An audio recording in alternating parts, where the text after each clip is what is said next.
All right, you guys, we are live here tonight.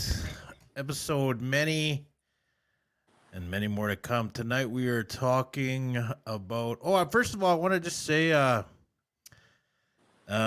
are about my podcast. I know I have a lot of podcasts and I've kind of just learned while I was doing all of them what works, what doesn't. I know I was doing a morning show. I was doing all this other stuff. But anyway, now I've decided I'm just gonna just do this one show all the time. IOPPS, sharing Indigenous success. I'm revamping my website.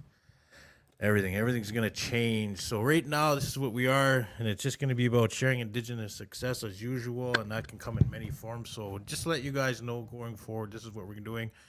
And for now, they are gonna be on Monday nights, anywhere between 6 and 9 o'clock. I haven't really decided a time. But we're going to get right to it, you guys. I want to thank you for joining in tonight. First of all, also, you go check out IOPPS.ca for daily jobs. And like I said, that's going to be changing. And my nephew Eston's Crazy Corn on Facebook and Instagram for your popcorn. Big sales coming up. Canine Action Project. Save the Res Dogs on Facebook, Instagram, and Save the Res Dogs. And don't forget, Chase the Ace 36 draws on every Facebook every Thursday at 7 p.m. We're giving away lots and lots of money. But I want to welcome right to the show. Here we go, Jacob Crane. Welcome. Thank you so much for having me. Daranistara Siza Jacob Crane at hello everyone. Oh, that's beautiful to hear your language. It's so nice to hear when Indigenous people can speak their language and then even saying the openings and endings. For me, I'm working on it a little bit. I know I got to put a lot more action. My mom's fluent, but that's kind of, I was at that age where everyone just kind of stopped. Mm-hmm. You know, you know what I'm talking about. That's another podcast. That's a whole nother thing. Then we're getting into reconciliation. I was about to say reconciliation all day. Then everyone just get riled up on here. Fist in the air. Just calling the government. Hey, we're live. You better answer. That's funny. Anyway, welcome, Jacob. And tonight we're gonna be talking about Indigenous entrepreneurship. I did see Jacob post a big thing. It was one of our groups. We own Indigenous entrepreneurship and business and entrepreneurship. So right away, I inbox was, "Hey man, come on my podcast and use all for it." And here we go. Because I love to see Indigenous people succeeding. I love it, and whatever they're succeeding in, it doesn't matter. I just love to see it. So Jacob, you tell us about what's going on. Who you are. Yeah.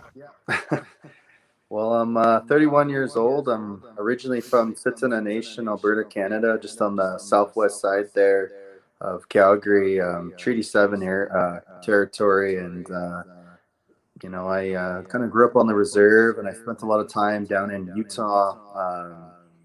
That's where I met my wife, Sahara Kajanuri, who's half Navajo, half Persian.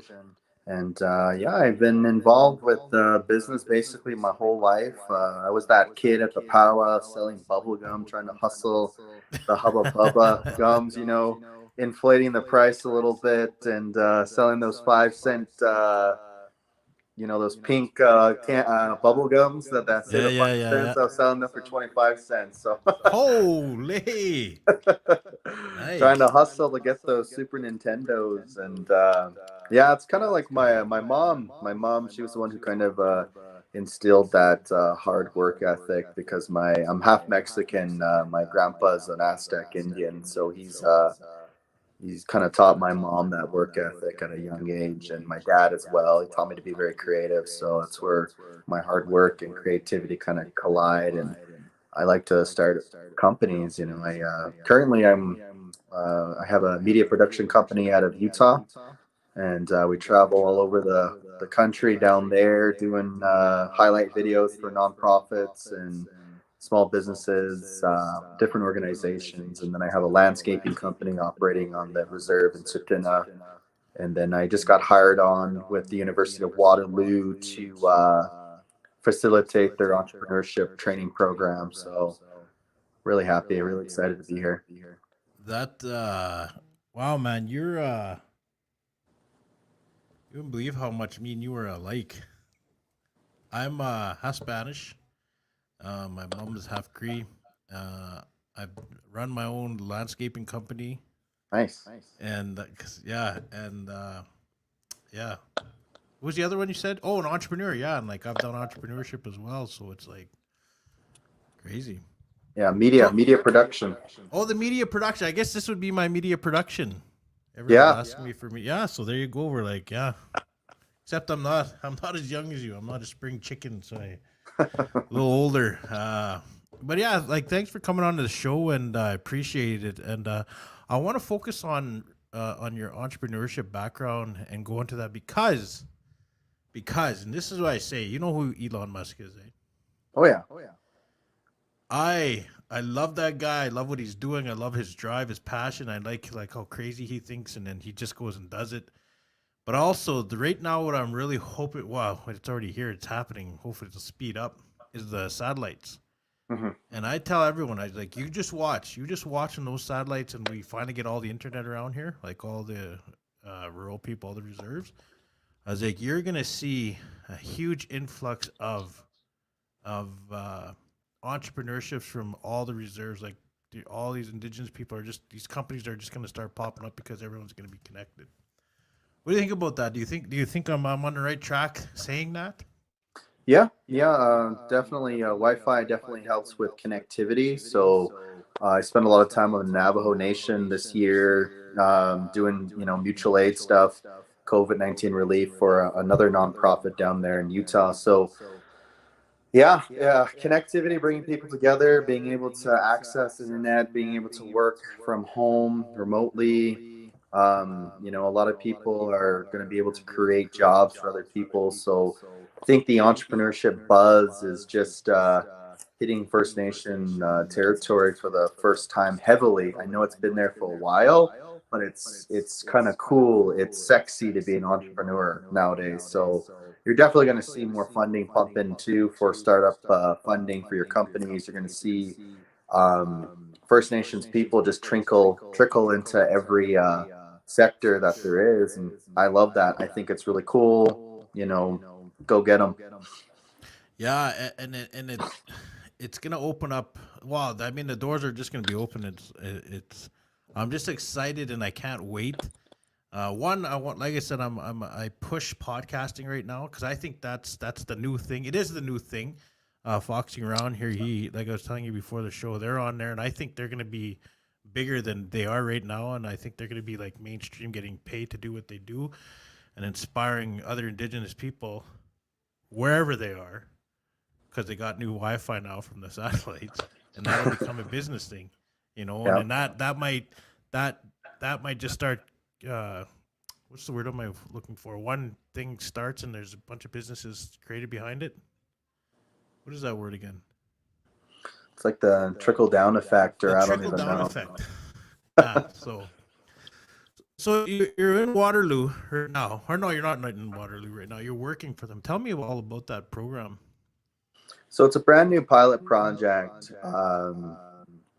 They were looking to get somebody to kind of put together a decolonized version of Indigenous entrepreneurship. And it's a pilot project. So we're starting off with just a training program, taking 15, business minded, maybe even policy. I mean, you don't even have to be an entrepreneur, but business minded young people from university, college, and we're going to take them through the course, and they're going to meet virtually meet some of the best entrepreneurs that I think in Indian country, and they're going to get trained from them. And it's just a 4-week course, nothing major, but eventually want to turn that into a minor at the university and hopefully build a entrepreneurship training building. I think that would be the third, fourth step. So they get like a certificate when they try it out. Or is that Yeah, when they get a finish it? certificate. And they can do it online. They can do it online. And can you tell me what they're learning through it, or Yeah, I can teach you. I can tell you or a is couple. that giving away too much info before you? Well, it's the introduction. The introduction into decolonized entrepreneurship. It's about bringing value into your community and, you know, working on solving problems in your community. And I know sometimes entrepreneurs, it's about a value grab, taking value from that situation. But an Indigenous entrepreneur and that decolonized version of that, it's actually bringing value into the community so that you're able to offer employment, scholarship, donate to youth program, elder programs, employ the people, solve problems while Yes. supporting that community. So Yeah. that's the part that people don't really talk about that needs to be talked about more. And taxation, if they're getting taxed, you know, that goes towards the nations. So there's a model that we're trying to build and kind of play off of that. So there's a lot of things I can kind of go into, but that's a little bit of sizzle there for you. Oh, that's good. Like, I mean, you are so right because we always bring in these non-indigenous companies into our communities, and we're so happy when they come. Like, ooh, right? Without knowing that, hey, why can't our own people do that stuff, right? Like, why aren't we doing this? And then and there's a lot of what's the word I'm looking for, where somehow we don't support each other, which is insane, man. Like, but now I think that's kind of going over, and everyone's seeing the benefits of indigenous companies working within each community. I call it the white guy effect, where, like, you know, we treat these non-native people like they have so much authority, you know, like these guys are the authority. If they say this is how it is, then this is how it is. But in reality, the only people that are going to help us is us. Yeah. So, you know, hire your people, hire First Nation people to come in, hell, even hire Native Americans to come across the line to help. So there's a lot of people out there. It's not the 1980s where there's not a lot of educated natives. Like, it's 2020. There's a lot of educated natives that are doing business, entrepreneurship, lawyers, doctors, engineers, educators. The list just goes on and on. Artists, writers, Yeah. innovators. Yeah, you're so right, and it's like we got to start hiring our own to start expanding our economic portfolios, I should say, right? Exactly. And you gotta, what's the word? Who says this? I think it's Will Smith. No, it's what's his name? There's somebody that says fall forward. Like, you gotta let your people fall forward, you know, even if they make a mistake, Oh, it's Denzel okay. Washington. Denzel, you gotta You let your watch those people fall motivations forward. too, eh? Every day, man. You have to. Oh You yeah. have to. You have to in the Yes. morning. As soon as you get out of bed, that's what I'm 100%. grind. 100%, man. Yeah, we are like, man, like in You the have showers, to. man. I got that stuff just blasted, and I'm like, yeah, yeah, yeah. They're right. I can't wait till native people start making those. I was, you know what? I was. Wow, man. Are you my brother? You're my little brother. I was no, man. You're so right because you're so right. You're so 100%. My adopted brother Ron. Ron is actually in the process of making one right now. Right? He said Nice. same thing where it's like, why when you watch all those motivational videos, is there not an indigenous one where you got the cool music background and you got talking about something? But it would be nice to see one from a reserve perspective, like you grew up on the reserve and you got the flutes or you got the round dance music or the powwow or something in the background and they're just talking and real nice to motivate you. Yeah, and I think it's just a lot has to do with the media industry is kind of taking off, and I don't think COVID-19 has been too kind to the artists media section. So it's been kind of tough these last couple months for my business, at least. You But think it I would will. be helping, no? Just because everyone's staying in, but you got a lot of time to create. Well, we operate off of events and conferences and flying around the country. So when there's a pandemic, it's not safe for my boys to fly. And so I work with about four videographers out of Utah. And so I'm sending one of them out to Sacramento next weekend to do a shoot. And so I kind of have something that's motivational. Check it out. It's called The Arrow's Journey. It's on Facebook. That's what we put up. I wouldn't even say it's motivate. I mean, maybe it is. It's short stories. Maybe that's it. I If don't it know. if Take a it look makes at it. you feel good while you're It listening does. to it, and you can picture yourself like changing your life somehow, or you know what I mean. I think that's Take a the look at it. motivation, right? What's it Take a called? look at it. The Arrow's Journey. Arrow's Journey. The Arrow's Journey. I'd put it in the comments here, but I'd have like 5 things pop up. The Arrows Journey, we'll have to check it out. You know, Yeah. in that group, I have so many ideas. So we're talking about Indigenous entrepreneurship, and I want to get into your media company after, right? After this, Yeah. during this For sure. conversation. But so I create a lot of groups on Facebook. I live and learn. I delete, make some, right? Like I got the Indigenous podcast group now, like, and I want to start sharing, like I said, all Indigenous podcasters. I want to motivate people to keep doing them and create, like, coming out of their shell and do them. Yeah. But also we created the business one, Indigenous business and entrepreneurship. Is there any idea you had flowing in your head that, because to me, I want to look in that group and say, what can we do together as a pilot project? Because I don't think we take enough chances. I think a Yeah. lot of us are scared to put out our ideas and that. You know what I mean? Yeah. So what would you like to see in that group? I guess to inspire other entrepreneurs, because you are one.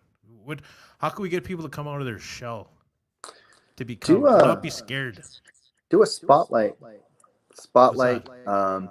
Spotlight on entrepreneurs. Have them write to you their stories and just pick and choose and get a nice headshot of their profile pic, and then just put a paragraph, and then just start motivating people that way. You can do a short little video, 30 seconds, tell us about your business, how you started, or you can do a little business competition where you offer $200 for somebody to do a pitch, a 30-second pitch about their business. And I always think it's fun to throw up funding opportunities or competitions like the one that we're going to host. I forgot to tell you that training program at the end of it. We're going to do a 3-month follow-up on everybody that participates. You get a chance to win 3,000 Canadian. So Wow. yeah, things like that. So I mean, I'll definitely throw it up on that group. Yeah, because I think there's like 3,100 people, and it's growing like every day. There's like there's companies coming on. There's a lot of Indigenous companies coming on there, which is awesome to see. What you could do is plug in a lot of those LinkedIn or share some of those job opportunities on there. I know a lot of people on LinkedIn are hiring First Nation people right now. I always see stuff going out because the nonprofit sector is just craving people to hire. Right there, IOPPS.ca. I got to get them to post the jobs on there. Yeah. But yeah, you're right. No, it's like because I'm always wondering how we can get people motivated, especially the youth, because a lot of them come in with no knowledge of how to do anything. Yeah. And there's always that mentality of, labor. They're only good for laborers or whatever, just the menial jobs, and not coming in saying, no, I'm going to be the boss. How do I be the boss, right? Like, how do I own? I'm serious. Like, how? Like, I know your program is like that. Is that what your company, your course kind of does? Yeah, it basically kind of talks about that. Like trades are really awesome. I think trades are really awesome. I think they're a start. Education's really awesome too. I think that's a start too. But actually being the business owner that's employing non-native people and native people is a pretty powerful move. And I think what's that tribe out east, the Mi'kmaq or Mi'kmaq, or who's the tribe that bought the water or the fishing thing? What's that tribe Oh, called? that was the Mi'kmaq.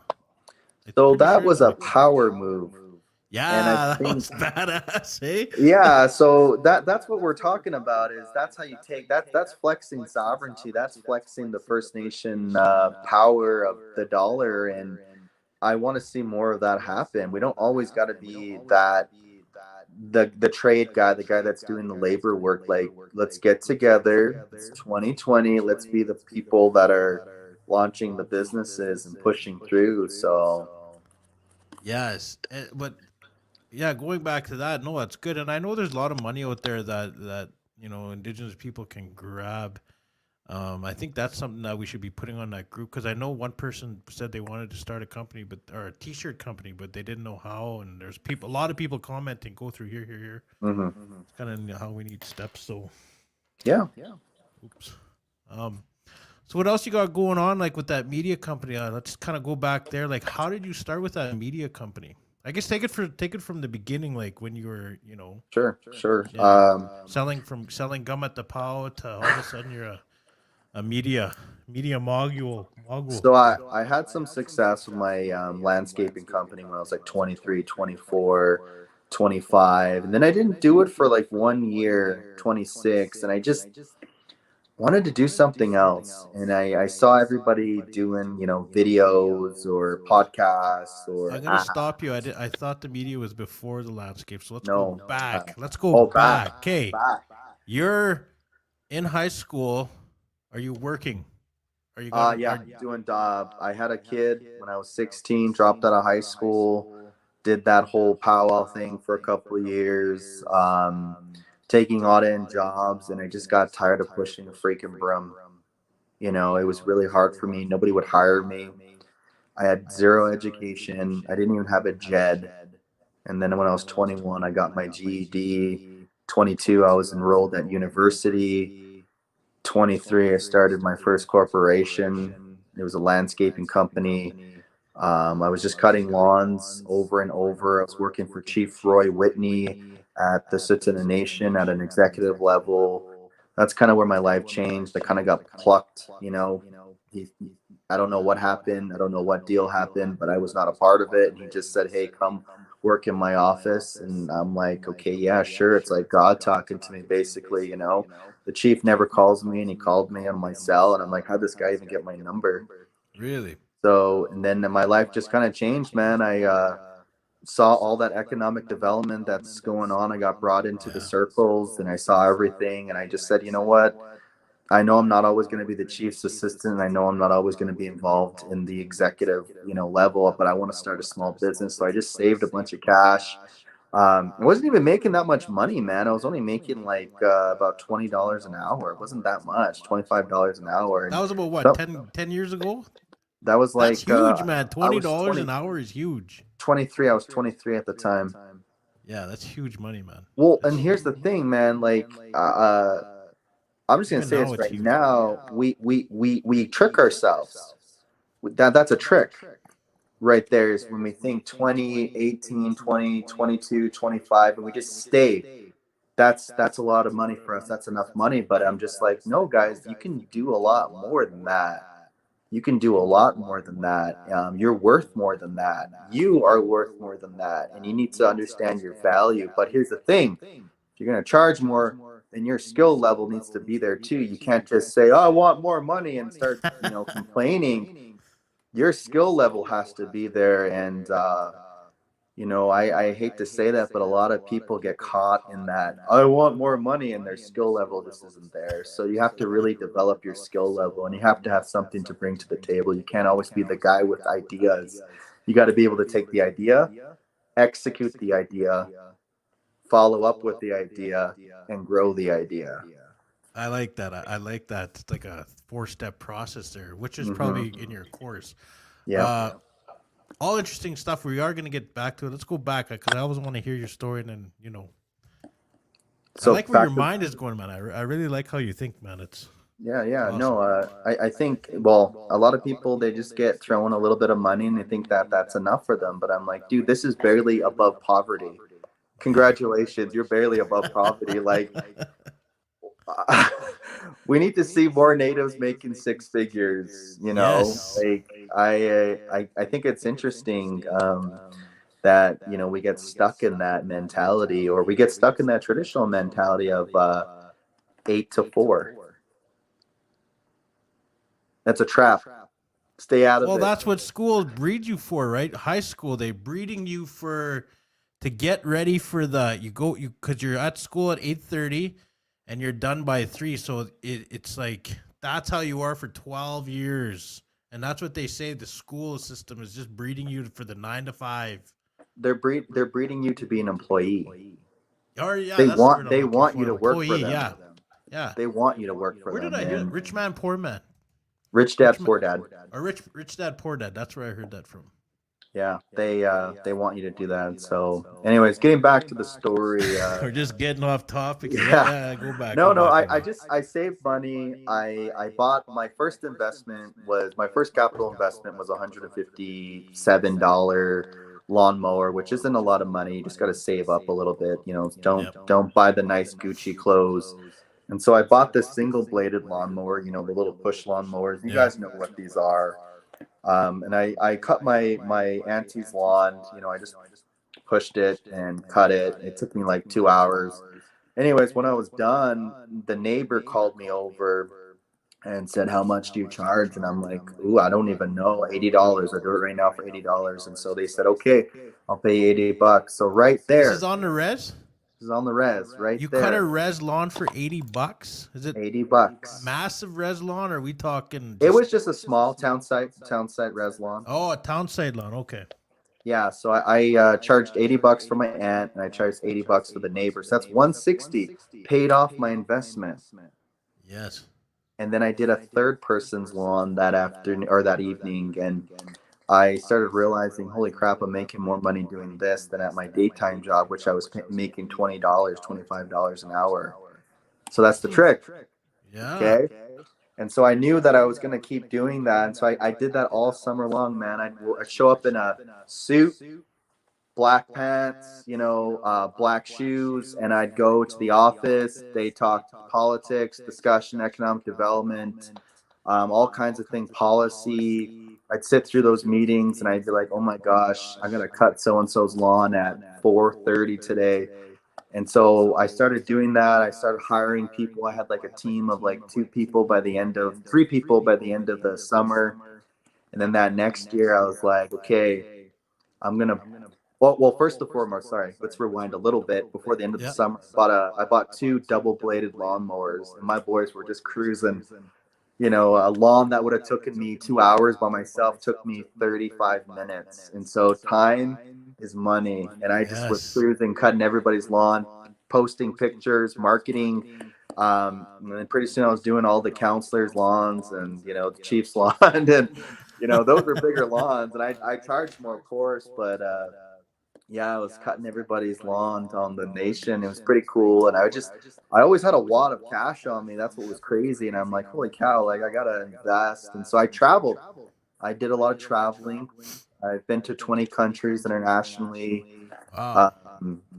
That next summer, though, that's when the Cinderella story happened. I was like, I don't want to cut another lawn this summer. I want to do big stuff. And so that's when I got my first landscaping gig, and it took me like 2 months. I didn't make any money, but they paid me, you know, decent money for it. But, you know, I kind of just spiraled after that. And then I went back to school, and I had a team of 5 guys working for me up on the nation. I was in Utah.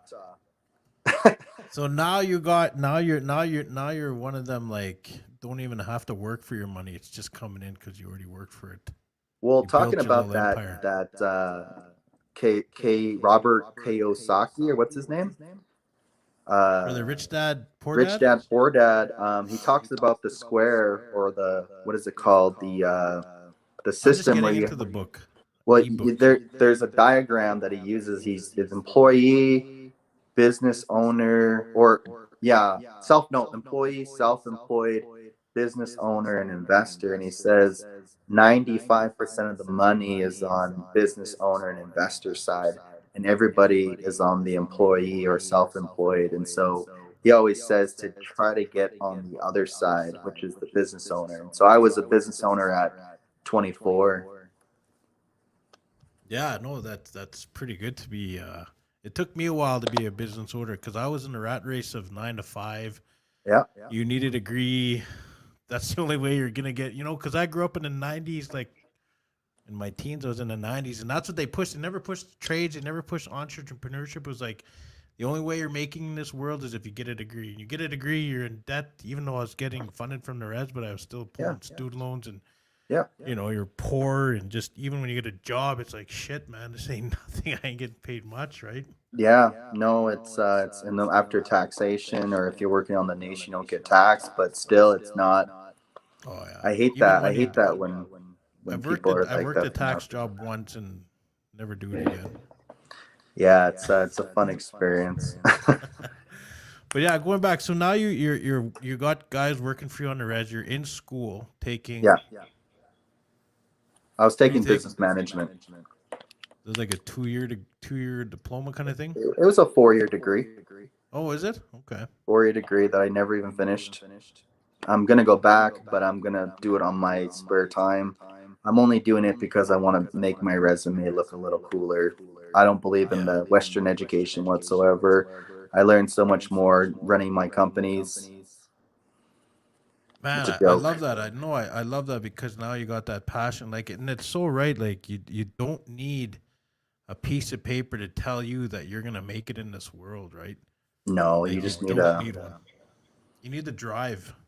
you need your hands, your mind, and your heart. You'll be okay. So, what pushed you to do it? What pushed you to start thinking like that? Is it just because you seen we're working with the Reds, like in the office, and you kind of just seen what goes on there, or It plus was having your own business? it was my dad and mom. They were the ones who kind of instilled that at a young age. I was selling bubble gum. They're the ones who put me on the street. Just kidding. No, they put me on the powwow. Put me on the side of the road, sell some bubble gum. No, I really think that that's where it started. It started the shipping and handling, understanding buying something wholesale and selling it for a market markup. And then there's that shipping and handling that happens. And that was the first lesson that my dad ever taught me about business. And he's the master at residual income. Like that's a whole nother level that I want to get into eventually. Yep. Writing an ebook, by the way, so I'll make sure to post that um, in your group on Facebook there. But Mhm. yeah, it started there. And I just kind of played around a little bit, all throughout my teens. I would sell, okay, I'll say this. I don't want to say this on camera, on record, but I'd bring fireworks across the line, eh? And so it kind of taught me to be a risk taker during my teenage years, and I'd sell them.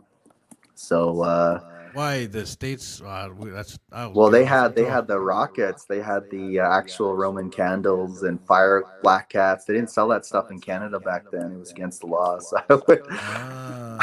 You're almost like a I bootlegger don't bringing in say the good that, but stuff, eh?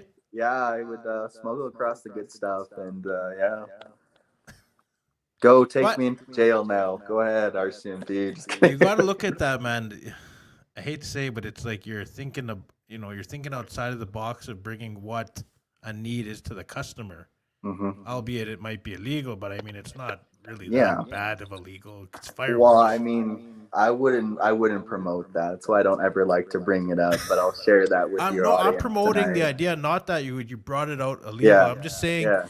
you got to think outside of the box if there's Oh a yeah. need for the customers, right? Yeah. Absolutely. There's That's always what going I'm to be a need. promoting. I'm not promoting the illegal across the border stuff, right? Yeah. So yeah, so now you're I guess you went to school. How many years did you go hmm before you dropped out? I didn't drop out. Didn't drop out. Just took a break. Took a Went to break. several years, 4 or 5 years. Uh-huh. I just didn't like what they were teaching me. Like it was kind of I don't know. I don't want to knock on the education system because I know it's important. It is important. But I also think life experience is important too, and understanding like how to network and actually get into a job Yeah. versus theory and this is what is supposed to happen. And then all of a sudden you get out of college and then you don't even know how to get a job. You don't even know how to build a resume. And so you're kind of just kicked to the curb, and then people just get that first job and they stay at that first job for like 5 years, and then all of a sudden they're like, why am I still here? And then they stay another 5 years, and then they've been there for 10 years and they're too scared to leave. That that is that almost was me, but I stayed in this. Yeah, I feel that, man. It's like, yeah. Go on. We'll get into that. I guess like I want to talk about change and what it takes to get out of your comfort zone and drop what's comfort to you and then take the risk of doing what you want to do for. Comfortable is scary because you start to get stagnant. You don't want to, you stop being Your status hungry. quo. Your status quo as soon as you get comfortable. And that's a scary. That's when you need somebody to pull the chair out from underneath you. So it's kind of what happened to me at, like, I think it was like 26, 27. Somebody just pulled the chair out from underneath me, and all of a sudden I wasn't working for the nation. I didn't have the support that I had. They weren't building any houses out there, and I was like, oh my gosh, my company was flourishing on this little community. And so all of a sudden I was working at a factory 4 to 2 o'clock, 4 in the morning to 2 o'clock. I had to drive 30 minutes to go work over there. And I just thought, like, holy cow, I fell far from the tree. So a year previous, I'm here sitting here eating cheese and going to all these meetings and stuff. And then all of a sudden I'm working at an essential oils factory, which is why I'll never buy essential oils, because I can't do it. I hate the smell. I hate what they represent. I just won't ever do it. Sorry, any of the girls out there, guys out there that are doing that, hey, keep doing that. I think that's good to bring value into the community from outside, but I can't do it. Anyway, so that's where I was. Met up with my buddy Adam Conte, who was the junior videographer, and he kind of talked to me about, stories. And I'm like, what would be really cool is if we started talking about like res stories or kids that are in urban settings, and make it about Indigenous youth, successful Indigenous youth, share their stories. We'll make a cool highlight video for like a minute or two, throw it up on our platform and see if it bites. Well, it kind of caught fire for a little bit, but then we got super busy, and then we tried to make a comeback, and then all of a sudden people wanted to hire us because they liked the quality. And that's what we were about, is Indigenous owned company providing quality video for you.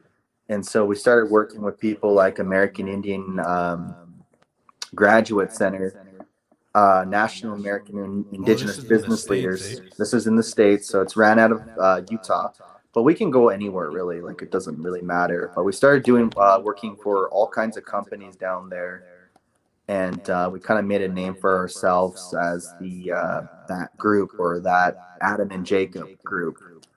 And so yeah, that's where we are right now. And I was working for my tribe. I actually ran for council about a year ago.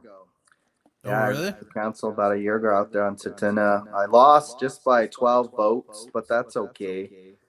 That's okay. I wasn't actually hurt. I wasn't actually hurt. I was actually I was sad for like about 30 minutes, and then I realized, Creative wants me to do other things.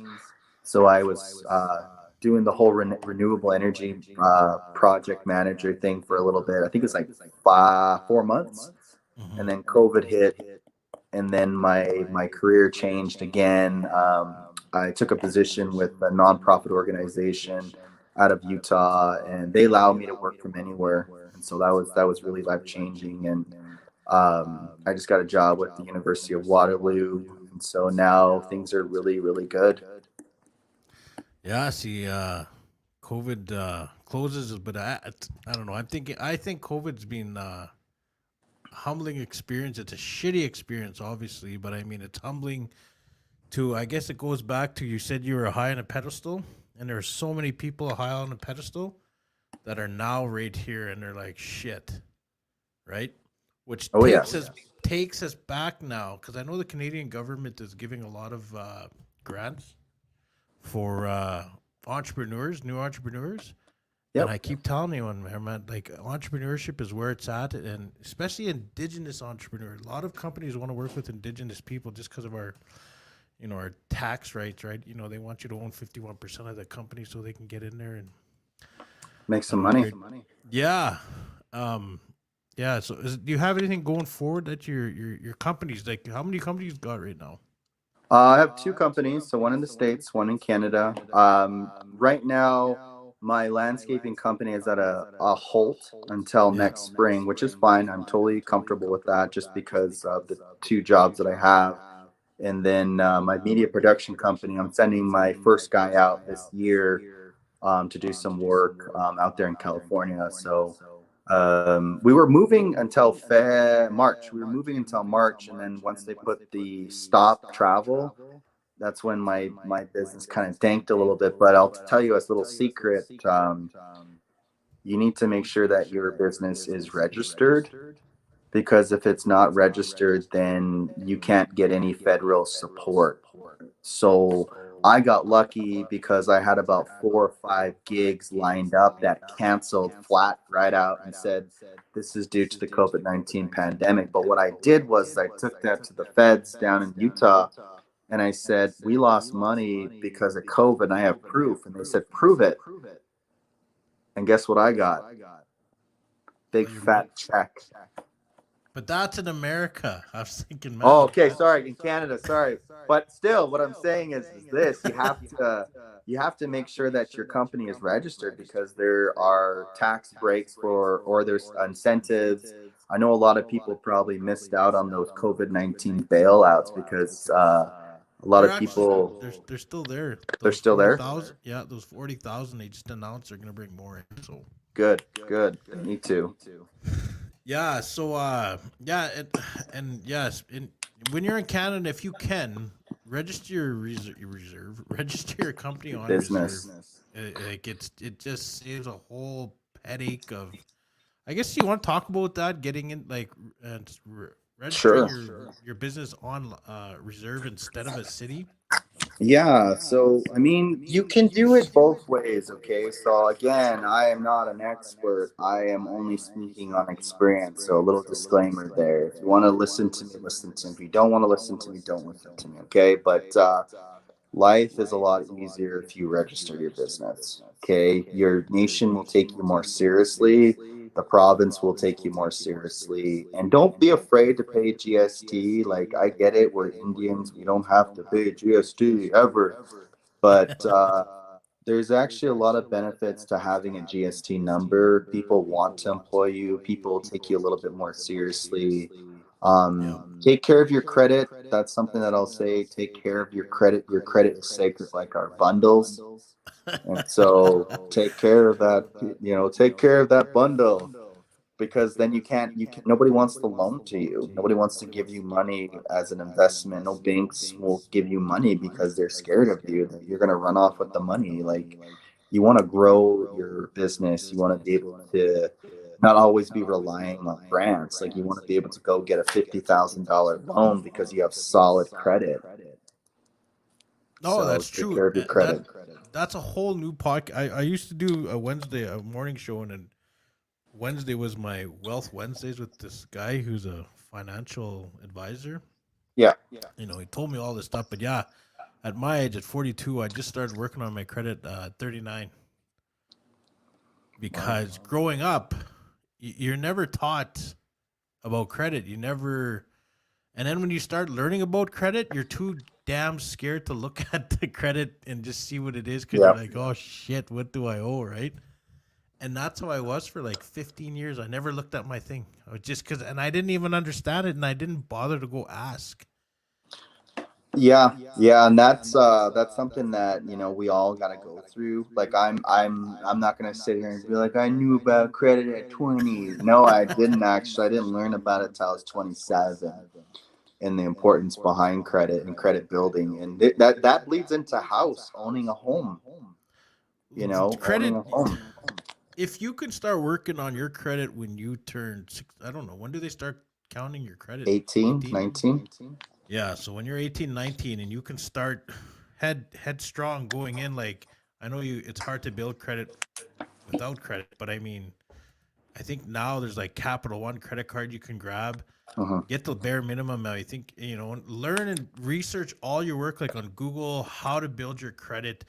It is so important at a young age, and if you want to be an entrepreneur, Jacob's so right, like credit and the bundle are sacred. You gotta, if you want to survive off the reserve and be okay, you need good credit.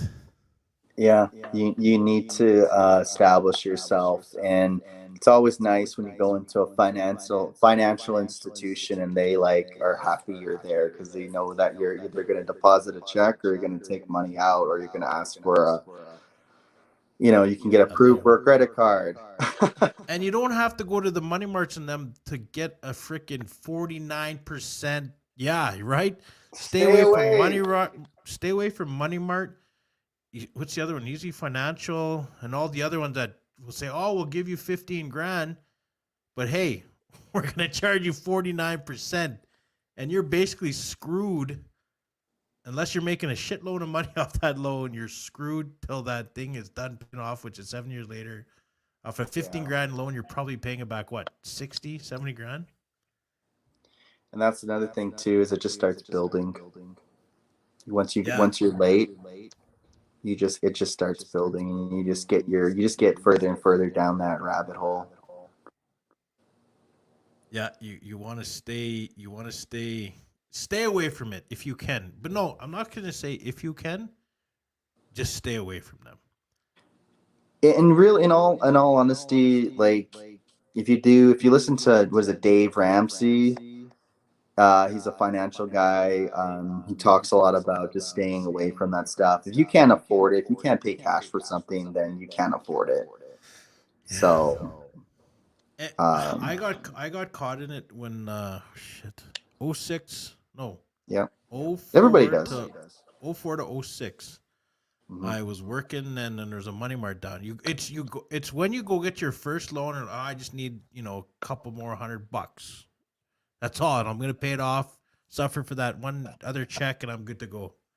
Yeah. Shit, man. A year and a half later, a year and a half later, I finally got out of it. And that's the shit show you can get in because you just get caught up into it, Yeah. And if you want to become an entrepreneur, it's going to be hard because once you're in that debt, it's hard to go get capital to fund whatever you're trying to do. And that's a barrier that a lot of First Nation companies face. Yeah, it's not just Bob from many big bear reserve First Nation community. Like, it's a lot of people.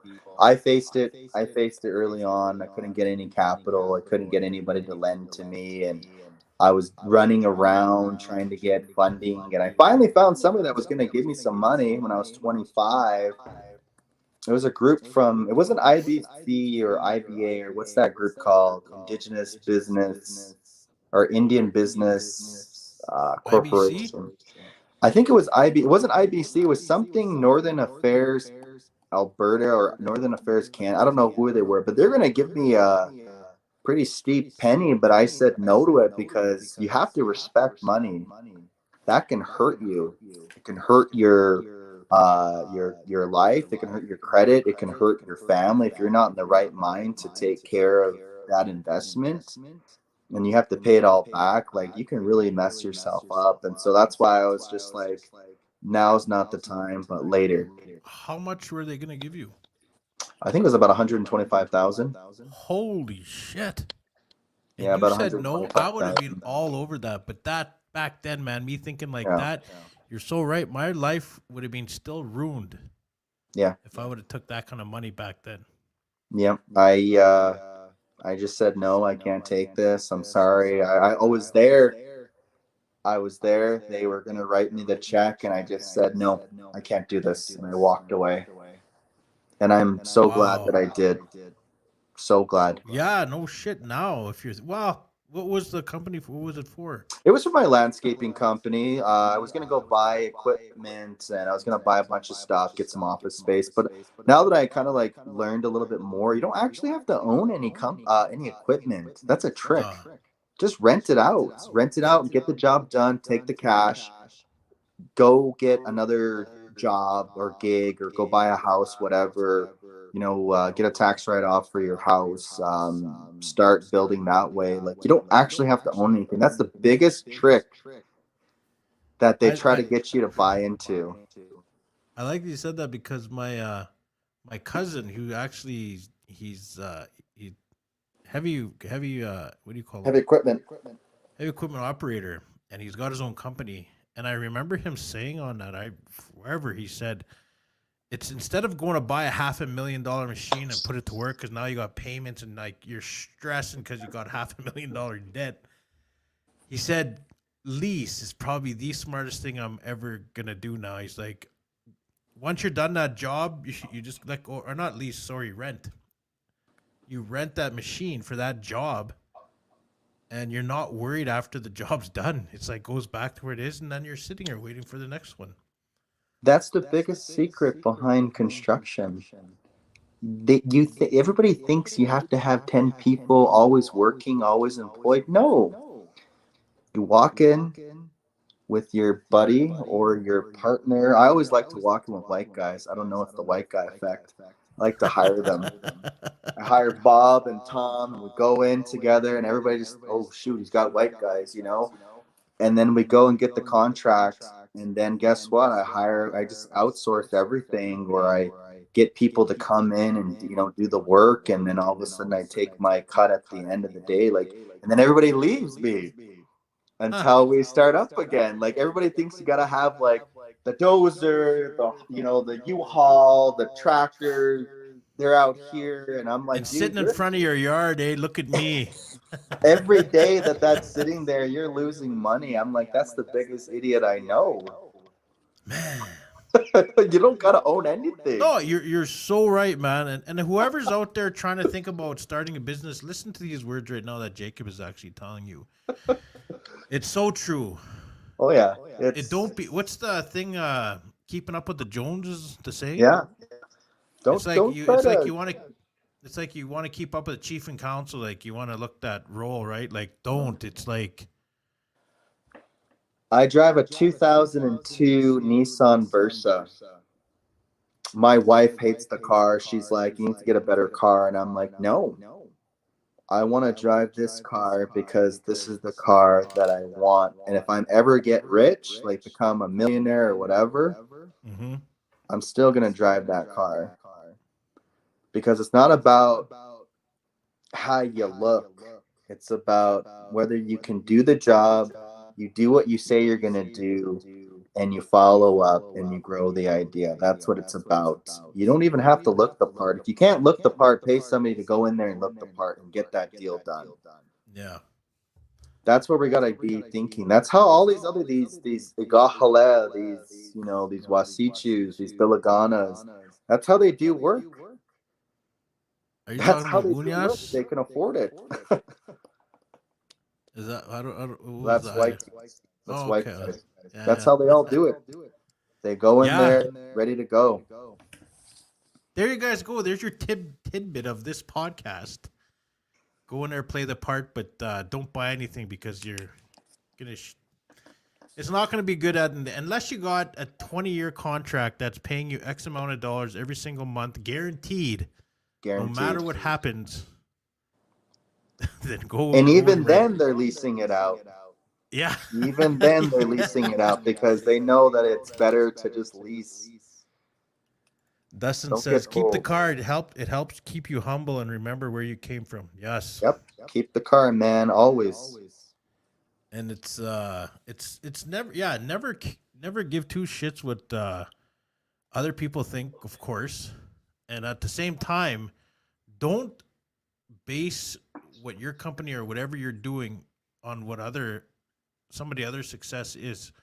It's what's happening with your journey when they're but take tips like, exactly what you're saying. Don't buy, lease, or rent. And that goes for your landscaping companies and stuff. So I guess that's what you learned, right? Even my media company, I was going to go buy a big $6,000 camera, and all of a sudden my buddy's like, hey bro, stop. Let's just go ahead and rent this out. You want to make that video, that movie? Just rent this stuff out. And I'm like, for real? And he's like, yeah, rent it out. So there you go. Huh. There you go. I didn't even know you could rent cameras and stuff. Even that podcast stuff you got there, bud. I just got some office space for $90 a week. And guess what they have? They have a podcast booth, everything right there. I just have to go in there and plug in. Really? Everything. It's like you're changing the dynamic of business, and it's such a millennial thing to do, because I bet you there's probably some older gentlemen, older ladies watching, and they're probably like, this guy doesn't know anything about business. You have to own everything, otherwise you're a fake. And I'm like, dude, that's just how the way the Wasichus do it. I've seen it. I know exactly how they do work. That's how the white guys do it. Don't try to trick me. I know. Huh. I'm just yeah, that no, you're so right, and it's like Kind of yeah. takes you back, eh? Yeah, I'm just thinking now, like, man, I could You're have did like, this, I could have did that. Because yeah, yeah, dude. my landscaping company, I did rent a Bobcat. I did rent one. I Yep. rented one for 2 weeks, you know, because I Mhm. had all these contracts, but I did rent. But I ain't gonna lie, I was thinking, I'm making all this money. I'm gonna go buy this Bobcat, which cost $40,000 with these attachments that cost, you know, 15 to 3 grand each, and oh, I'll get all these contracts and blah blah blah. Good thing that didn't happen. Yeah, it's you can really hurt yourself if you're unless you're like moving that sucker every day. You're leasing out your Bobcat that you just Yeah. bought. Yeah. You know, but that takes work too. I mean, there's definitely two sides of the coin there, but I just was like, dude, I'm just too small for that right now. I definitely want to get into some Taza development contracts in the new year, but we'll talk about that another time. Do you see? Do you see? Uh, in the media, like to me, I see media right now as a big game changer for everybody, especially for Indigenous people, because you know, go back to TikTok, Mhm. right, and then how that is growing. Raymond Fox's girlfriend Tia Wood, like she's got 1.5 million subscribers or something, and you Yeah. know her becoming, I guess she's a business herself, you know, she can do Mhm. ads and stuff. But I see media right now, and like what you were saying with the motivational videos and all that stuff, do you see that as a business that we can all get into, or is it kind of like, is there enough work for everybody to kind of do that thing? Yeah. Yeah. There's a lot of money to be made out there. There's a lot of opportunity out there. There's a lot of work that needs to be done. You know, anytime we're lucky because we're working in the Indigenous realm, so there's going to be work forever because Mhm. we're going to be always working on our communities, figuring out how to strengthen them, how to make them better, innovated, support our elders, our young people, our language. That's a big thing. So if you're going into language or social work, you're going to have work forever. Yeah. This is just another wheel of that, and we kind of are dabbling our feet into the business realm finally, as you know, First Nations.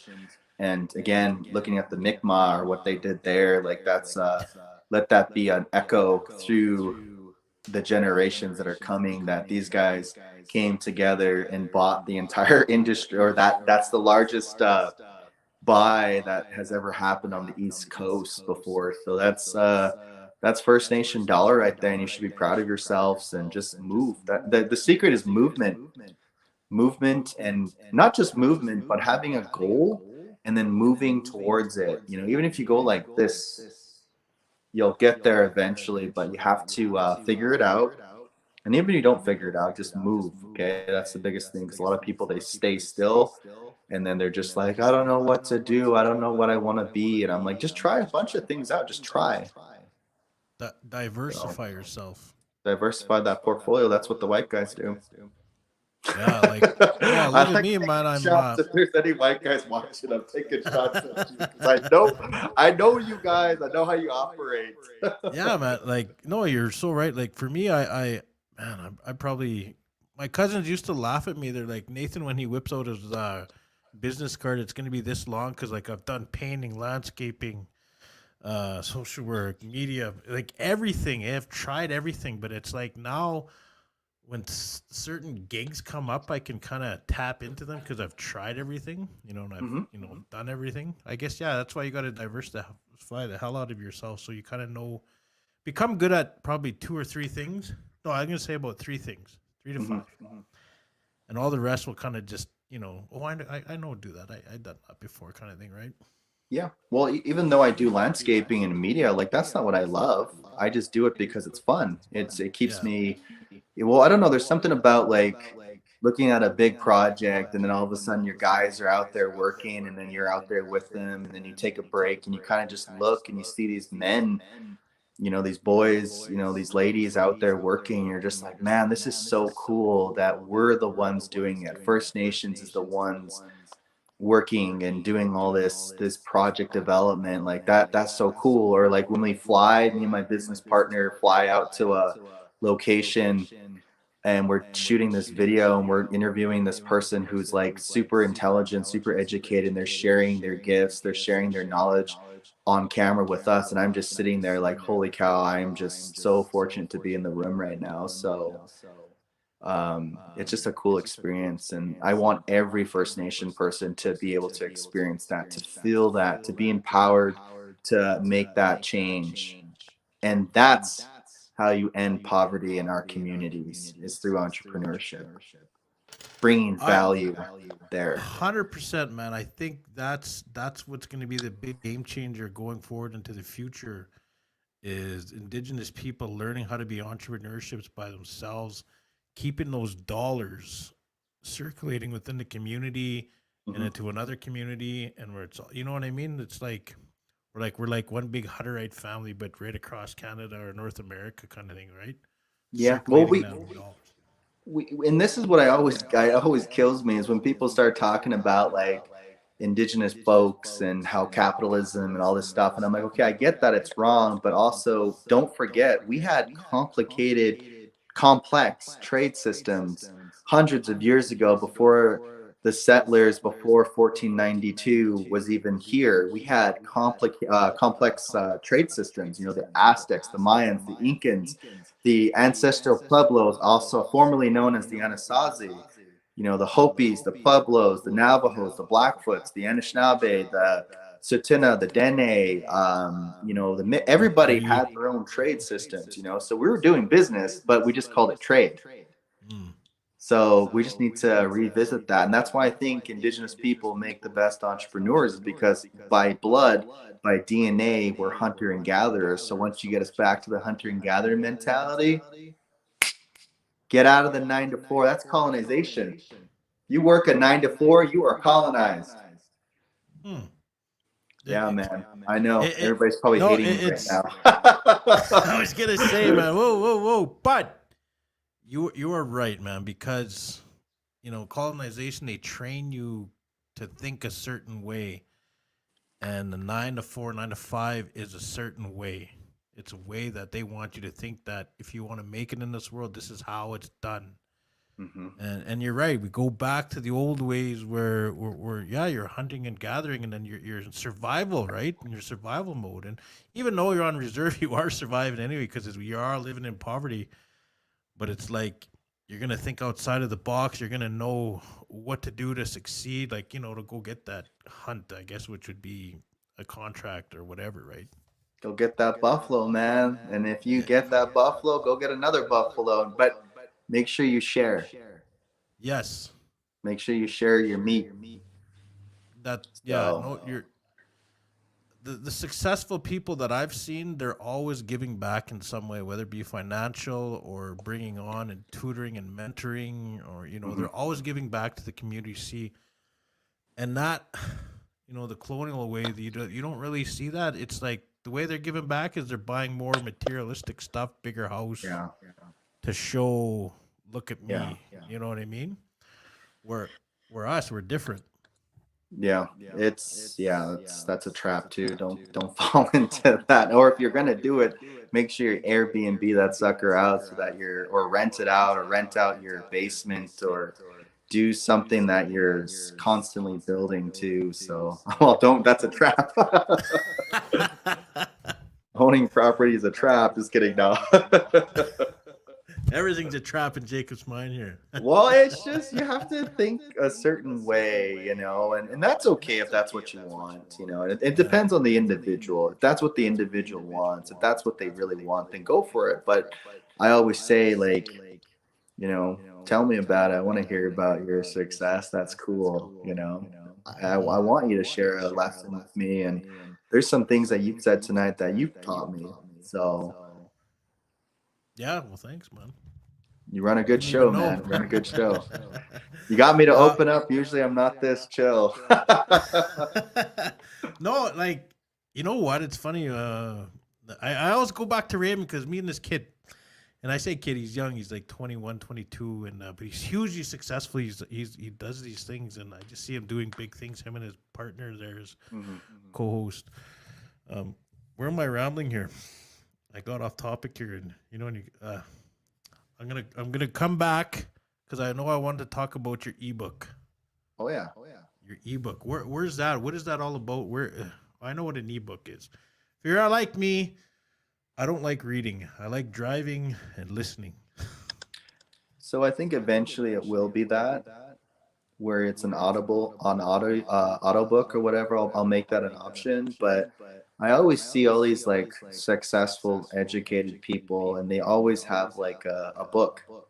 Yeah. And so that's why I kind of want to put this book together. And I don't want to put my picture on the book. I don't want this to be about me. I actually want to just show you how to like, thrive in the economy right now, how to go get it, So basically it's just going to be a lot of pictures, a lot of definitions, and a little bit of reading. So even if you just open the book and you flip through, well, it's not even going to be an actual book, it's online, but if you just look at and you see those pictures and some of that stuff sticks with you, Yeah. that's what I want. I want you to stick. I want you to, there's going to be things you can do today that cost $0 and you can make money right now. So is this like from the res going out, or is this kind of just Both sides. general? Both sides of the coin. Huh. Different interesting. marketplaces. Yeah. That's interesting, man. That's really interesting. Yeah. And it's going to talk about the decolonization of entrepreneurship and bringing value back, through the coin, or if you want to fund projects, if you want to do scholarships, if you want to do elders programs, or if you want to give money to those programs, you can do that. Anybody can give money to a tribe. You just have to start giving back. Yeah. And no, that's totally how we are as a people. We're always giving back.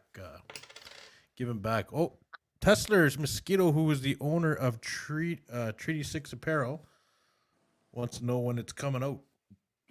I'm about 18 pages in, and so I don't have any diagrams or pictures yet. So it's going to be about another, if I boogie, 4 months, but I would say 6 months.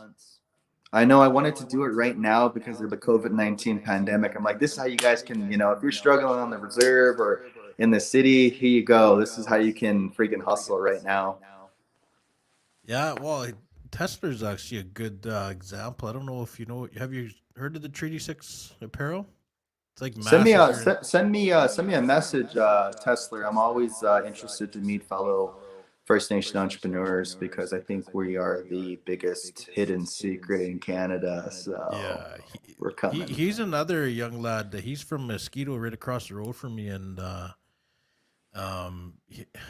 he's another one that's to watch out. It's like top. I want to say top 30 under to watch an Indian. We should have one. Like I know CBC has one, but I'm saying it right now. The IOPPS top 30 under 30. Watch out for Tesla. Watch out for Raymond. Like these guys are going to be doing it big. Tesla is doing with the clothing company, and Raymond with the media.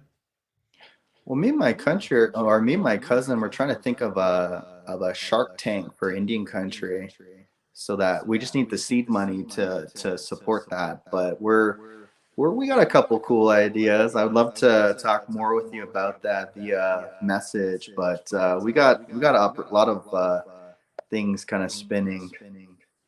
Well, that's the thing. I'm thinking while you were saying that, I'm thinking, man, we could do that right on here where, we'd have the panel of whoever and then bring whoever on here, right? And then they pitch and then, because you got your whole audience watching it and they're talking. And that's why I like to talk openly like this, because you never know who it's going to say, I want to do that. And I like to spit out the ideas because I want to share that ideas with other people because it might challenge somebody's, they're sitting on the res or wherever in town or wherever, and they're not doing anything, but we say something and it inspires them to do something, right? Because they're seeing us do it and all that kind of stuff. That's why I always say, I'm not scared to share knowledge.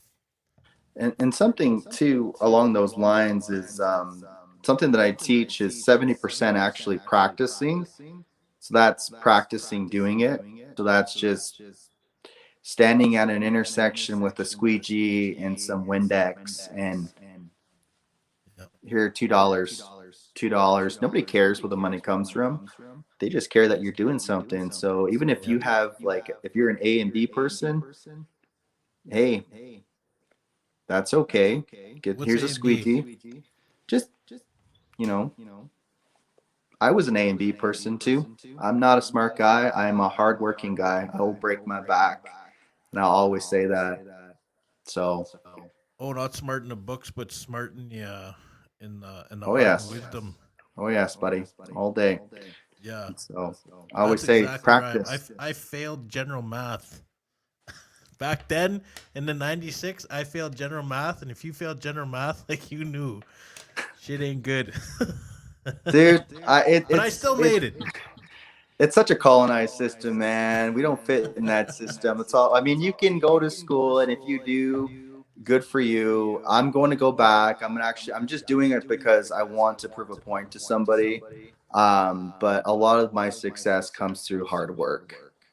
Yeah, A lot of it comes through hard work. So that's all I can say is your mind, hands, and then your heart, and you'll be okay.